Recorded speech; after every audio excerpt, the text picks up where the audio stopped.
Bonjour à tous. Déjà, ça fait hyper plaisir de voir autant de monde pour faire cette conférence. Ça fait hyper plaisir.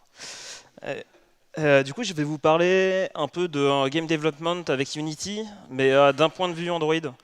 Donc, si vous n'avez pas forcément de background Unity, c'est pas extrêmement grave. Je vais plus aller dans les profondeurs d'Android pour démontrer comment la plateforme peut aider pas mal les développeurs de jeux sous Unity à faire des belles applications. Donc, rapidement, je m'appelle Julien. Comme dit précédemment, je bosse chez InnovOrder, une boîte qui est basée sur Paris. C'est qu'on fait un service SaaS pour les restaurants. Je fais de l'Android depuis à peu près 2011, quand c'était encore sous Froyo, qu'il n'y avait pas encore de fragments, c'était un peu la galère, il y avait Eclipse. Et j'ai réussi à survivre à ça. Et sinon, à côté, vous pourrez me trouver dans des caves, écouter du punk rock et boire des bonnes bières. Et il y a mon Twitter si vous voulez me suivre dans mes aventures. Donc, aujourd'hui, on va commencer par un peu une overview de comment ça se passe le game dev sur Android. Ensuite, on va enchaîner sur vraiment le dur du sujet, comment construire des plugins Android pour Unity. Ensuite, on va voir comment nous, dev Android, on peut aussi un peu s'amuser avec les projets Unity sur Android Studio. C'est qu'on peut nous-mêmes créer des fonctions, dialoguer avec la partie Unity. Et enfin, je parlerai un peu du futur du développement avec Unity et Android, voir les prochaines avancées qui sont vraiment pas mal. Donc, on va voir en premier lieu, on va dire le développement de jeu en général, comment ça se passe sur Android. Il y a à peu près environ, pas beaucoup de game engine, mais il y en a à peu près quelques-uns qui sont à peu près majeurs. Je pense que vous les connaissez, genre Unity, ce que je vais parler. Il y a Unreal, un des gros concurrents de Unity, qui est beaucoup plus focus, lui, sur la qualité graphique très poussée, avec pas mal de jeux AAA qui sont sortis avec ce game engine. Pas mal du coup, de jeux consoles qui sont sortis grâce à ce game engine. Ensuite, on peut retrouver d'autres game engines style Cocos 2D, Cocos 2DX, pour faire soit des petits jeux 2D, des jeux 3D. C'est un framework libre écrit en C++, donc on peut faire du multiplateforme, ce qui est vraiment sympa. Même les deux autres, mais là on a plus accès au cœur du framework. Et un autre qui est Godot, qui est un game engine assez récent, fait en C++ et open source. Ça, ce qui est très cool, c'est que tout le code de ce game engine est disponible sur GitHub et on peut vraiment le forker et jouer avec. Et on peut du coup faire des jeux sympas et comprendre vraiment toute la logique qu'il y a derrière cet engine. Et pourquoi Unity? Parce que cette métrique ici, 50% des nouveaux jeux faits sur mobile sont made in with Unity. Et ça, c'est une de leurs grosses forces en ce moment. C'est beaucoup de studios commencent à partir vers du Unity pour sortir leurs nouveaux jeux. Et c'est une des raisons pour nous, on est parti sur ce game engine.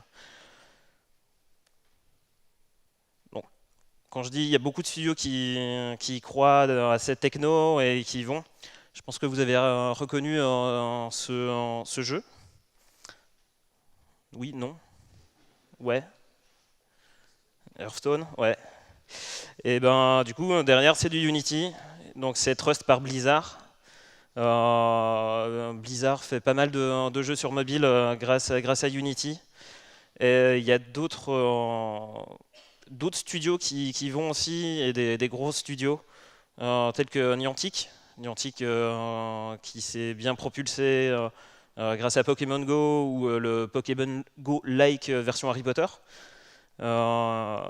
Square Enix, gros producteur de jeux AAA qui sortent aussi des jeux sur mobile, style Lara Croft, genre low poly pour version mobile.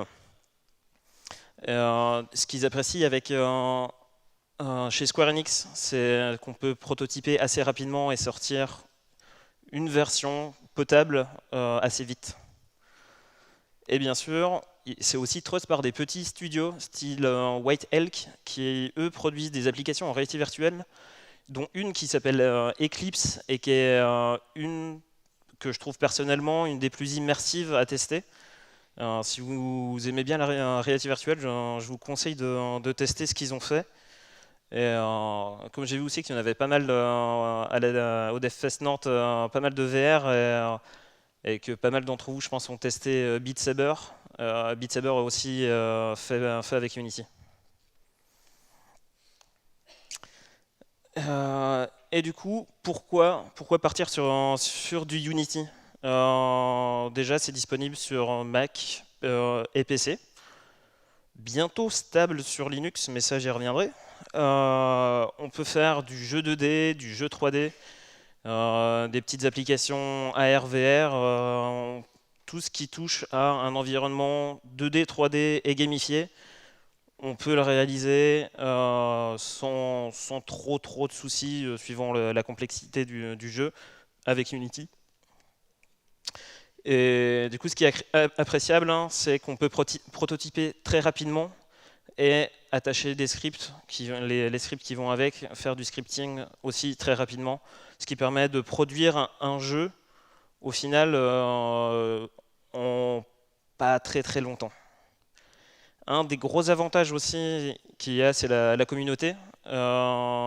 Et bien sûr, pour développer des applications en 3D, un gros support de quasiment tous les assets qu'il y a sur le marché, du style des .sbx, .obj, .3ds, tout ce qui peut se faire sur, par exemple, du Maya, du Blender ou Modo, ça peut être supporté par Unity.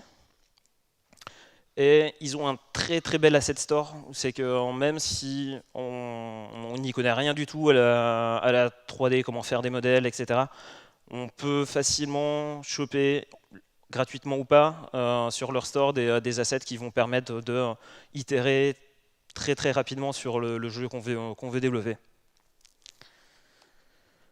C'est aussi un support d'OpenGL qui est classique et répandu dans la 3D, et aussi plus récemment de Vulkan, qui est une sorte d'API graphique OpenGL mais ultra boosté, qui permet d'avoir d'excellentes performances, surtout sur mobile. C'est très apprécié.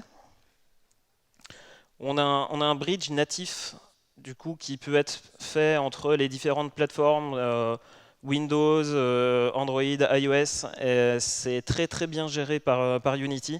Donc ça permet on va dire de prendre avantage des features core de l'OS et de les exploiter au mieux quand on développe son jeu.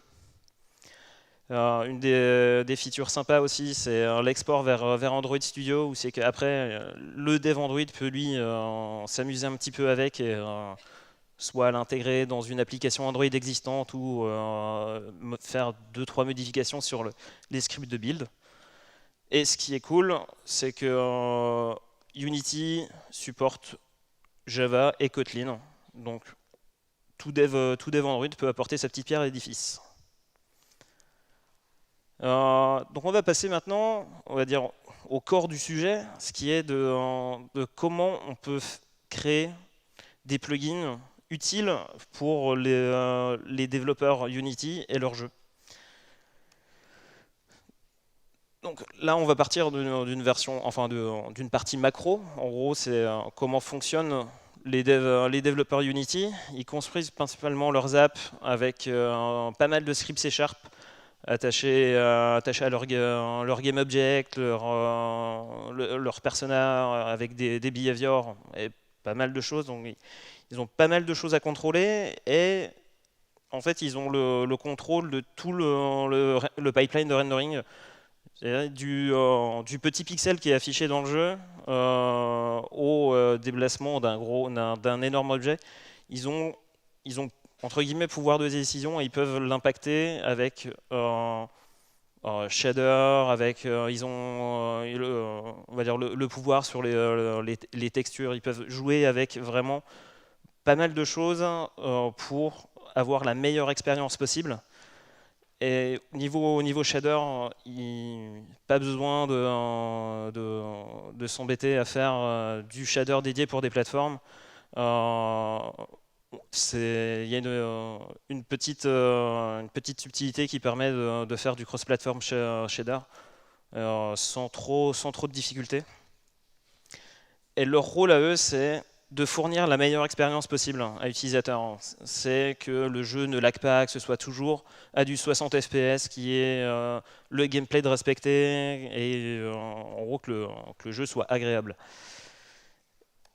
Et du coup, ça, c'est l'éditeur Unity, où c'est que nos développeurs Unity font leurs applications avec une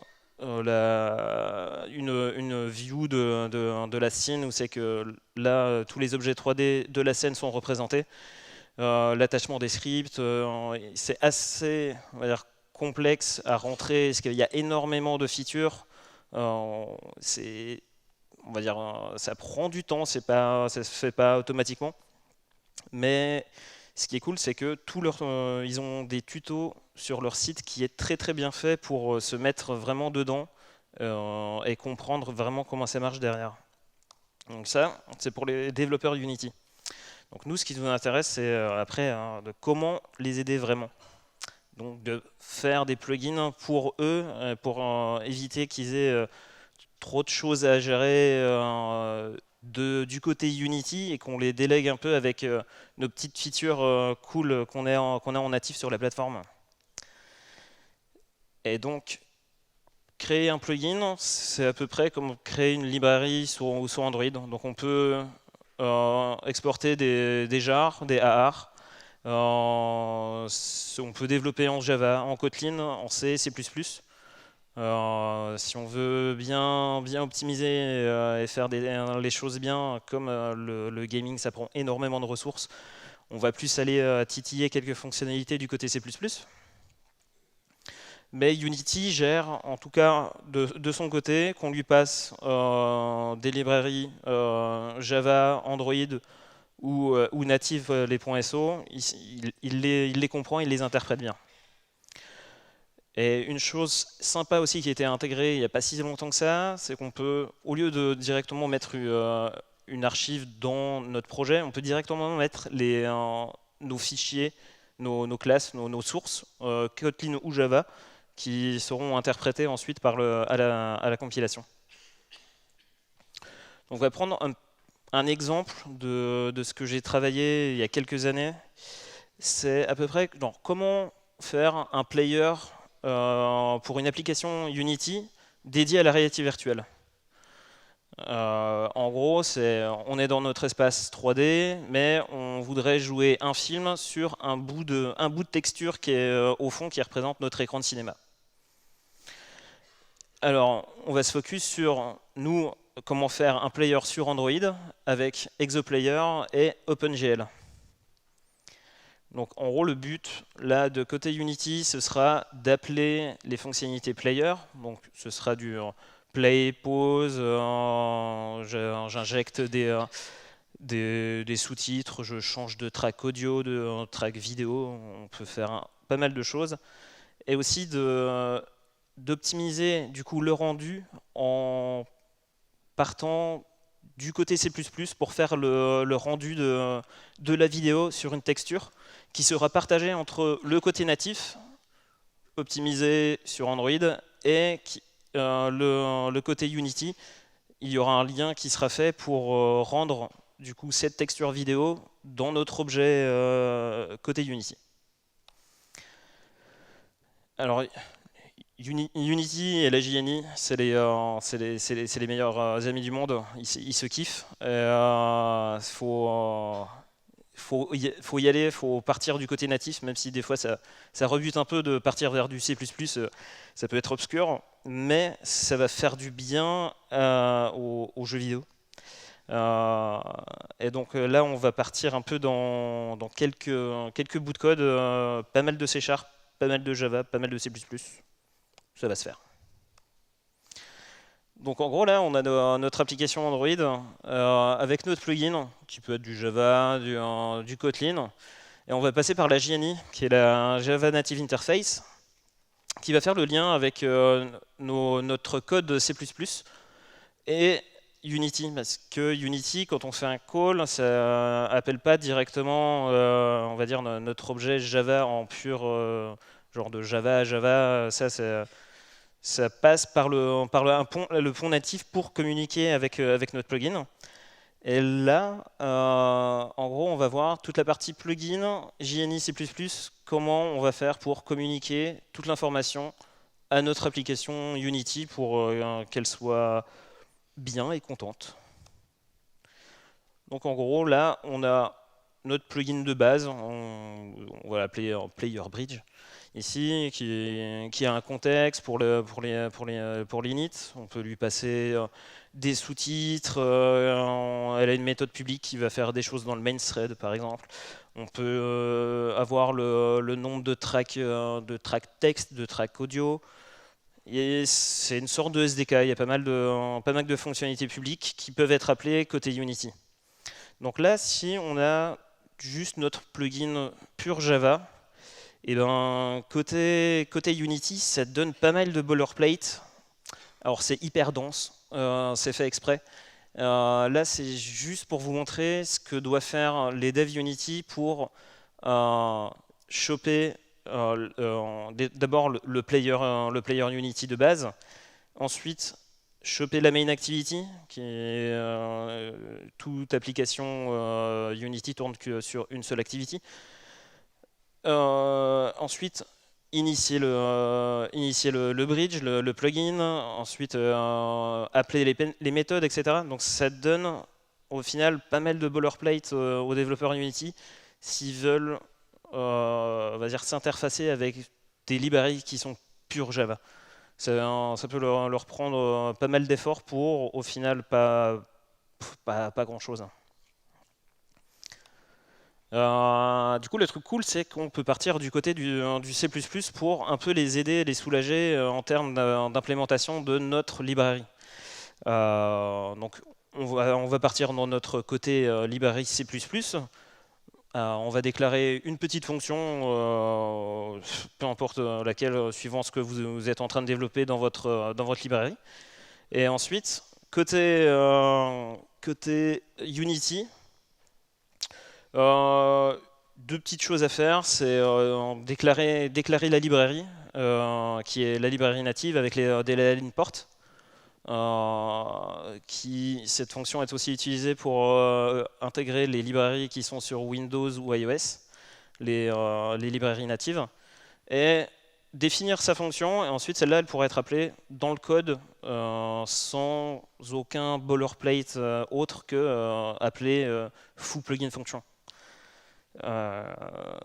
Et voilà. Donc quand on est dans la partie C++, faut surtout ne pas oublier de rajouter cette méthode-là qui va faire le lien avec la JVM qui est en place côté Java.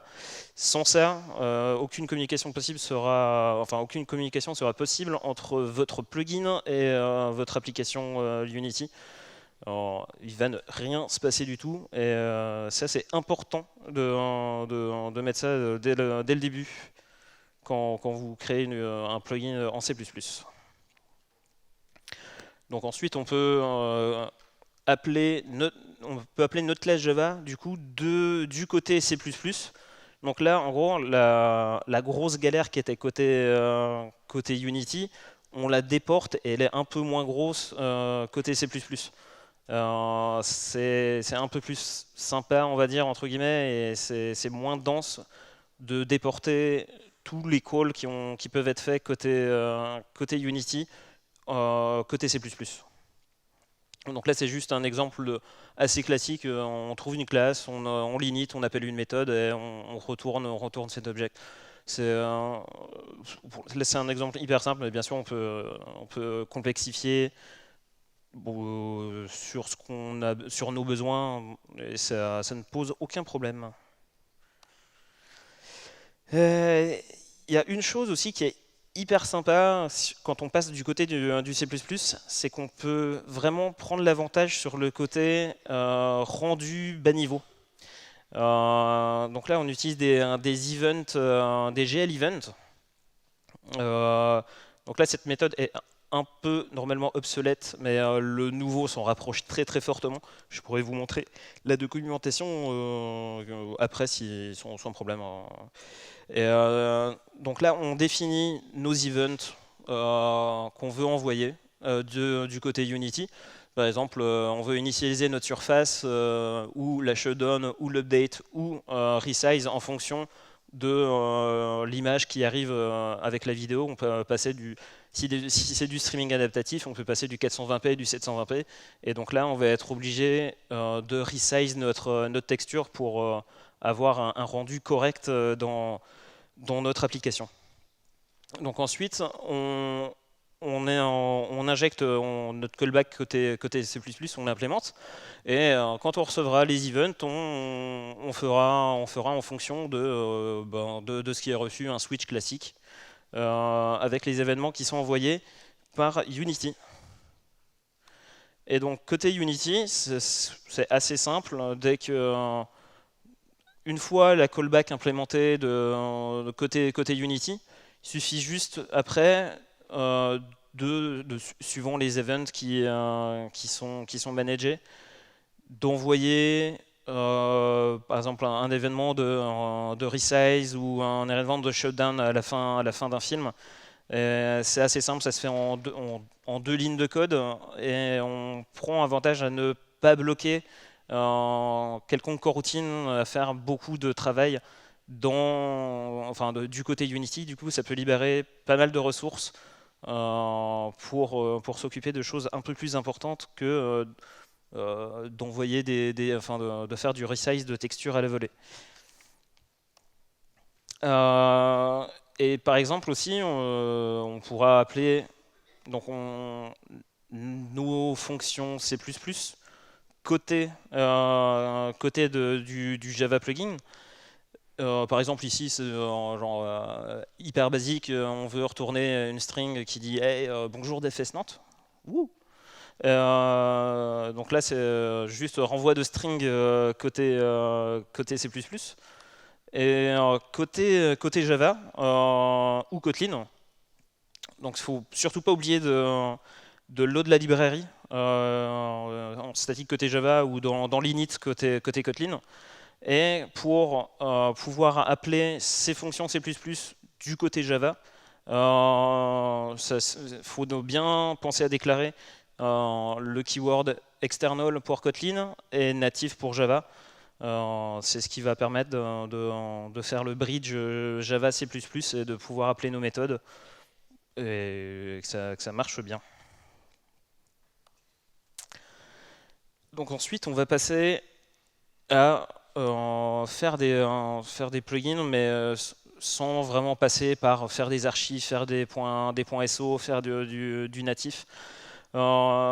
Si votre plugin SDK est très très simple en termes d'instanciation, coût et les méthodes très très basiques, on peut directement injecter le code source Java ou Kotlin dans l'asset folder.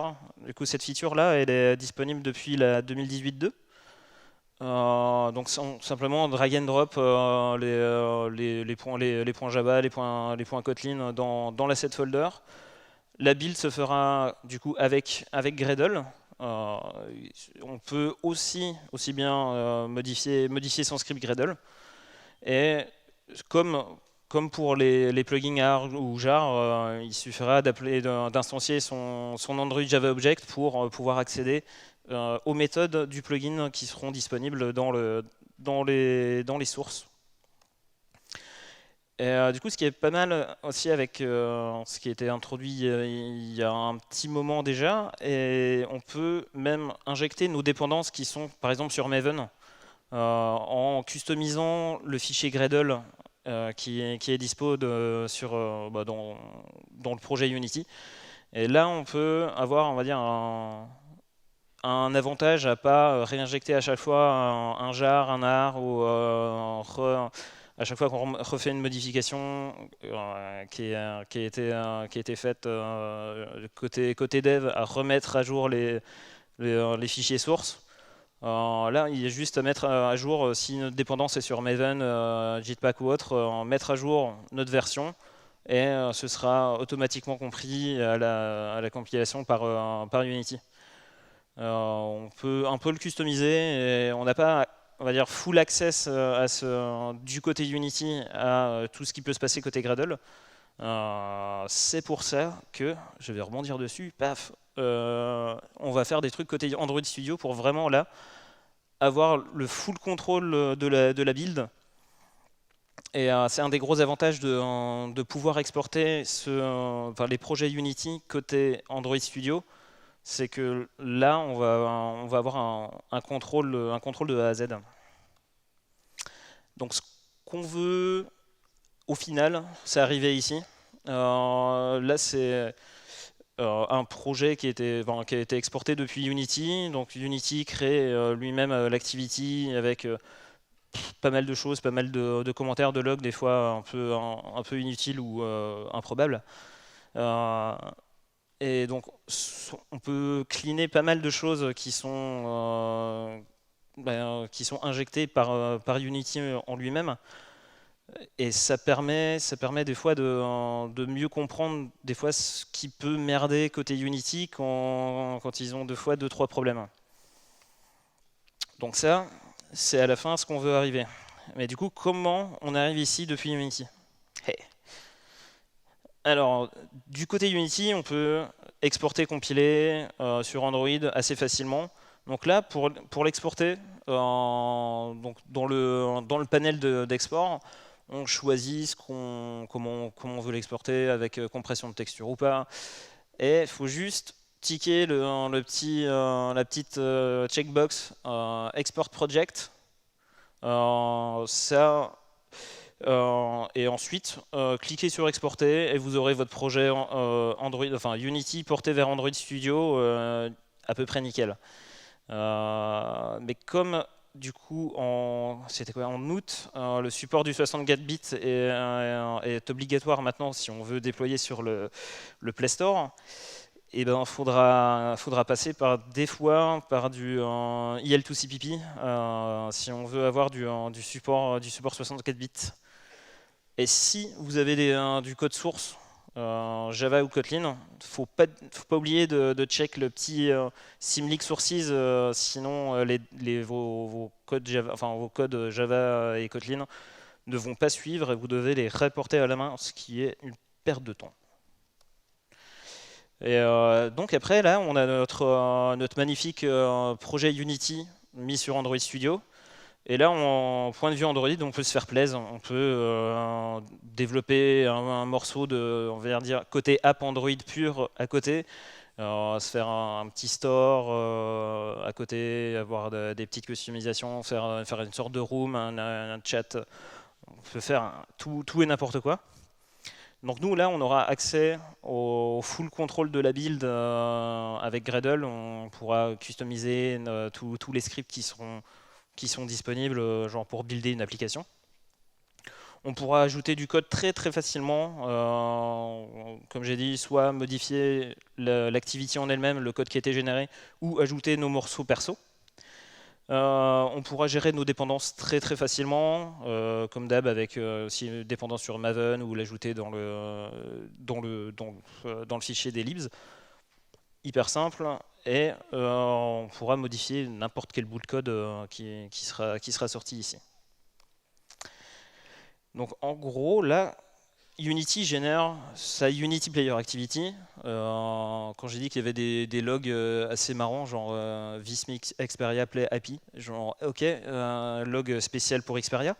Ça, c'est on va dire le corps de l'activity qui va gérer le jeu Unity.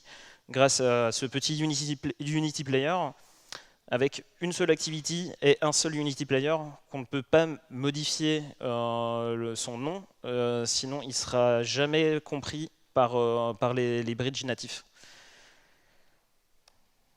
Donc là, après, on peut étendre bien sûr cette Unity Activity, et on peut, par exemple, se faire un petit check au démarrage si on veut build, par exemple, là, si on veut build targeter OpenGL pour on va dire les devices communs qui sont à peu près dispo partout sur Android, ou si on veut un peu, si on a bien optimisé le truc et qu'on veut un peu péter les perfs et envoyer du poney, hop, on passe sur du Vulkan et là, notre application peut être bien stylée.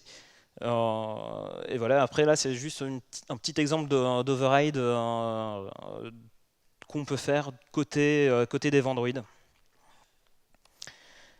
Mais du coup, ensuite, qu'est-ce qui va arriver et qui va être bien?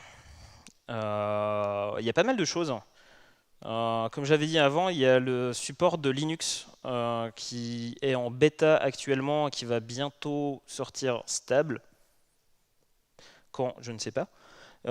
Mais on peut déjà la tester, c'est sur un repo, et tout feedback est bienvenu à l'équipe Unity. C'est une belle avancée parce qu'il y a des gens qui codent sur Linux, dont moi, et il fallait faire un gros hack merdique pour faire tourner du Linux avec une virtual machine obscure, c'était relou. Et ça, c'est une belle avancée. Ensuite, il s'améliore de jour en jour, enfin de release en release. Sur l'intégration Gradle, quelques années, c'était assez catastrophique. On ne pouvait pas ajouter dépendance, on ne pouvait pas éditer les fichiers Gradle. Et là, petit à petit, on accède finalement au contrôle du système de build, même du côté Unity. Donc ça, c'est un gros point d'amélioration. Et bien sûr, qui dit gaming dit toujours top performance, parce que le gaming, ça prend énormément de ressources. On fait tourner des objets 3D, il y a énormément de calculs qui se font en temps réel. Et les équipes de Unity travaillent beaucoup en termes de recherche sur recherche 3D, optimisation des performances, que ce soit sur mobile, que ce soit sur console, PC. Ils ont un très beau pôle recherche. Et ce qu'on veut, c'est avoir un jeu fluide qui tourne à au moins 60 FPS, voire plus pour la VR. Et c'est des choses sur lesquelles ils travaillent et c'est nécessaire pour la suite des développements des jeux vidéo, parce que le développement de jeux en termes de ressources, c'est toujours plus pour toujours plus de réalisme. Mais du coup, c'est tout? Mais non. Et en fait, non, il y a encore des trucs cool à venir. Et il y a Unity as a Library. En gros, là, c'est pour moi une des évolutions majeures qui, pour l'instant, est en bêta, mais qui va sortir très prochainement en stable. Donc là, avant, on exportait notre projet Unity vers Android. On pouvait faire des trucs, genre implémenter une application de notre côté et lancer notre jeu Unity. On était content, ça tournait bien, machin. Mais si on voulait retourner dans la partie Android classique, là, c'était la merde. D'ailleurs, ça l'est toujours. En gros, l'application, quand on shut down le Unity Player et du coup cette activity, et ben ça restart, ça force l'application à quit et l'application restart. Ça kill, il y avait des grosses fuites mémoire, ça killait l'application. Et c'était un énorme hack pour éviter ça. Mais maintenant, là, ils ont compris que certains développeurs veulent utiliser un bout de jeu un peu, ou intégrer totalement son jeu dans une application Android. Et ils ont commencé à bosser sur Unity as a Library, donc notre jeu Unity comme étant un module à intégrer dans notre application Android. Donc là, c'est disponible depuis la version 2019.3. Et donc grâce à ça, on peut intégrer notre contenu AR, VR, 2D, 3D, donc vraiment prendre l'avantage de faire des trucs méga stylés sous Unity et ensuite de les ajouter dans notre application qui est aussi méga stylée, mais ça aurait été genre hyper relou à arriver aux performances qui sont sur Unity. Et donc là, on peut amener du bien des deux mondes. Donc là, ce sera vraiment une intégration de librairie très très propre et qui marche. Pour exemple, aussi, la structure qui était de base quand on exportait notre projet, qui est à droite. Et donc là, c'était notre projet Unity, mais qui n'était pas du tout adapté à une librairie en fait. Et maintenant, là, quand on exporte notre projet comme étant une librairie, du coup, ça nous fournit une sorte de partie où c'est qu'on pourra développer notre application en elle-même, faire comme une application Android classique. Et on aura notre module à part, notre Unity Library ici, où c'est qu'on pourra l'appeler un peu partout où on veut dans notre application. Et du coup, under the hood, comment ça marche? Donc, Unity exporte du coup l'activity qui s'appelle Override Unity Activity, du coup qui incite à un peu jouer avec comme c'est une librairie. Et là, on pourra même depuis notre activity overrided, on pourra par exemple ajouter des boutons un peu à la volée ou directement envoyer des messages depuis le côté Android vers Unity en passant par le Unity Send Message. Par exemple, là, on target notre objet 3D, genre un cube, et on veut lui dire hey, change de couleur, du coup elle appellera la chanson, la chanson, bien savoir la fonction change color et en paramètre yellow. Donc dès qu'on cliquera sur ce bouton, notre magnifique cube en 3D changera de couleur.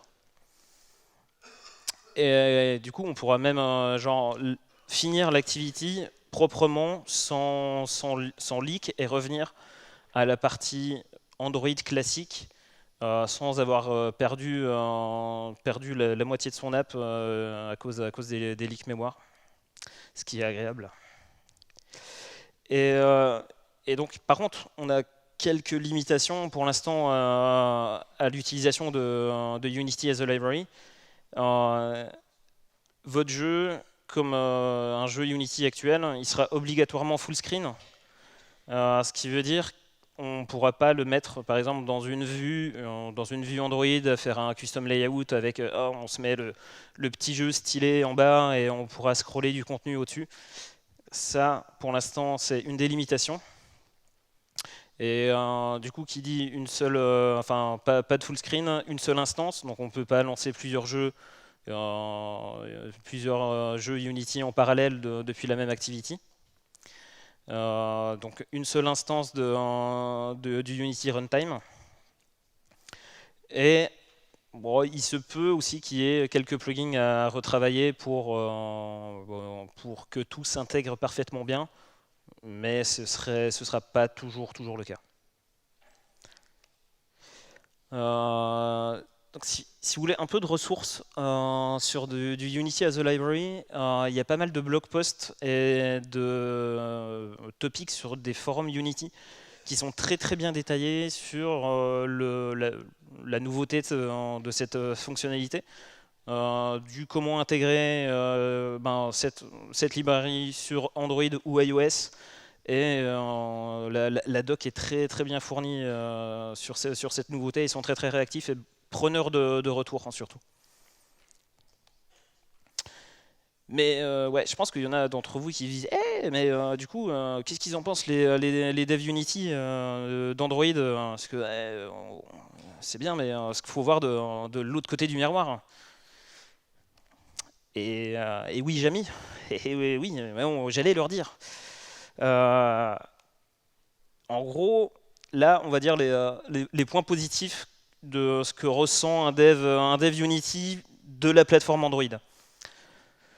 Pour eux, c'est facile de build des applications sur Android depuis Unity. Il n'y a pas besoin d'avoir une grande connaissance de la plateforme. Si on n'y connaît rien de comment fonctionne une activity dès le départ en développant son jeu, il n'y a pas besoin de creuser la doc à chaque fois qu'on rajoute une ligne de code. Ça, sans avoir un background Android, on peut faire des jeux depuis Unity, enfin, des jeux basiques, on va dire, sans se prendre la tête avec des connaissances Android. Ce qui est très sympa aussi, ce qu'ils apprécient, c'est qu'on peut switcher facilement d'OpenGL à Vulkan. Et la compatibilité des shaders, c'est une de leurs grandes forces. Avec l'outil, avec un Shader Lab, ça leur permet de faire de l'OpenGL 2, 3 ou du Vulkan. Et suivant les performances hardware, de faire les choses bien et optimisées pour chaque type de device. Et même les teams chez Unity bossent pas mal dessus à la compatibilité sur Android, car c'est un des majeurs, enfin un des OS majeurs sur lequel Unity est productif. Ouais, j'ai à peu près des chiffres qui disent genre 40% du marché de jeux sur Android. À vérifier. Mais par contre, il y a aussi des choses un peu négatives. faut se le dire. C'est que comme le code Unity n'est pas public, c'est pas open source. Donc il y a une certaine abstraction de savoir comment ça marche derrière. Donc au début, on ne sait pas du tout comment marche, par exemple, le bridge natif entre Unity et Android. Qu'est-ce qu'ils ont fait derrière pour pouvoir communiquer, envoyer de la data, faire les choses bien et optimiser. C'est non libre et ça, on va dire, c'est quelque chose qui est un peu bloquant au point de vue dev Android, c'est qu'on n'a pas accès à toutes les ressources comme c'est propriétaire. Et ensuite, faire de la UI sur Unity, c'est assez compliqué. Souvent, on est obligé toujours de réinventer la roue. Il y a des assets des fois qui existent, mais des fois mal implémentés, mal optimisés sur ce qu'on veut faire.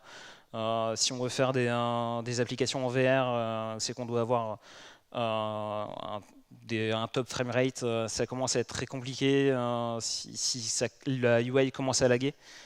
Et faire de la UI sur Unity, c'est pas forcément la chose la plus simple.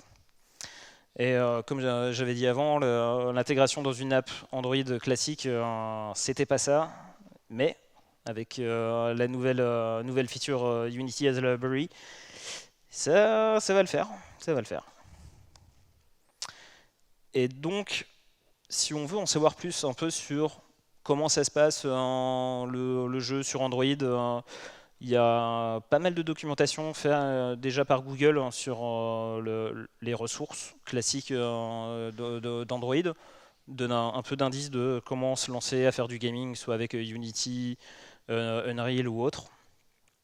J'avais écrit un petit moment un blog post sur comment faire un plugin VR pour un player VR pour Cardboard et Gear VR. Ça reprend à peu près comment construire un plugin Android pour Unity. Et je vous conseille aussi fortement d'aller voir la doc comment faire des plugins Android côté Unity, qui est très bien faite. Pas mal d'exemples et même pas mal de tutoriels, pas mal de code source dispo sur GitHub. Et ça permet de comprendre et ensuite de bien avancer sur le développement qu'on veut atteindre. Et je crois que c'est tout pour moi. Et je vous remercie beaucoup. Et si vous avez des questions, n'hésitez pas.